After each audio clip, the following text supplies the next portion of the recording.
सिंध में सैलाब की तबाहकारियां जारी हैं। राजनपुर में दरियाए सिंध कोट मिठन के मकाम पर इंतहाई ऊंचे दर्जे का सैलाब है। कच्चे के इलाके से मुतासरीन सैलाब की रिलीफ कैंप्स में मुंतकली जारी है। मजीद क्या सूरत हाल है, ये जानते हैं डॉन न्यूज़ के नुमाइंदे कंवर फहीम से। कंवर, बताइएगा इस वक्त क्या सूरत हाल है? जी बिल्कुल, राजनपुर में दरियाए सिंध के मकाम पर इस वक्त 8 लाख क्यूसिक से ज़ायद का पानी गुजर रहा है और इस हवाले से जो लोगों की नकल मकानी है वो भी जारी है। इस वक्त भी कुछ फैमिलीज़ यहाँ पर खैमा बस्ती में पहुंची हैं। वहाँ पर क्या सूरत हाल है, हमारे साथ डिप्टी कमिश्नर राजनपुर मौजूद है। सर, ये बताइएगा कि कितने लोग मजीद अब निकल रहे हैं और जो पानी की सिचुएशन है, इन शॉर्ट ये बता दें। असल बात यह है कि इस वक्त हाई फ्लड यहाँ है बेनज़ीर ब्रिज पे। उसके नतीजे में हमने इवैक्यूएशन जो है वो इंश्योर कर ली है और बार बार ऐलानात भी करवा रहे हैं और कश्तियाँ में अंदर जा रही हैं। अगर कोई इक्का दुक्का रह गया हम इंश्योर करेंगे। और जो लोग यहाँ आए हैं उनके लिए हर किस्म की यहाँ सहूलियात मौजूद हैं। रिहाइश का बंदोबस्त भी है, खाने का बंदोबस्त भी है, उनकी मुआशियों के लिए फाडर भी है।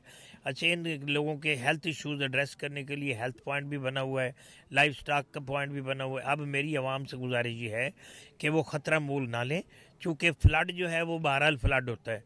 अगर ये वहाँ घुस गए और हमसे ये अवॉइड करेंगे तो बड़ा नुकसान भी हो सकता है। लिहाजा वो हमारी कश्तियाँ बार बार जा रही हैं। अगर कोई रह गया तो बाहर आए, हम उनको हर लिहाज से सहूलत पहुँचाएँगे। बिल्कुल, जैसे कि डिप्टी कमिश्नर राजनपुर का कहना था कि 3 से 4 रोज़ तक यही सैलाबी सूरत हाल रहेगी। ताहम कैंप्स में जो लोग हैं उनको सहूलियात दी जा रही हैं, जिसमें खाना और दीगर जो तमाम चीज़ें हैं वो उनको प्रोवाइड की जा रही हैं। जी, कंवर फहीम अपडेट कर रहे थे, शुक्रिया।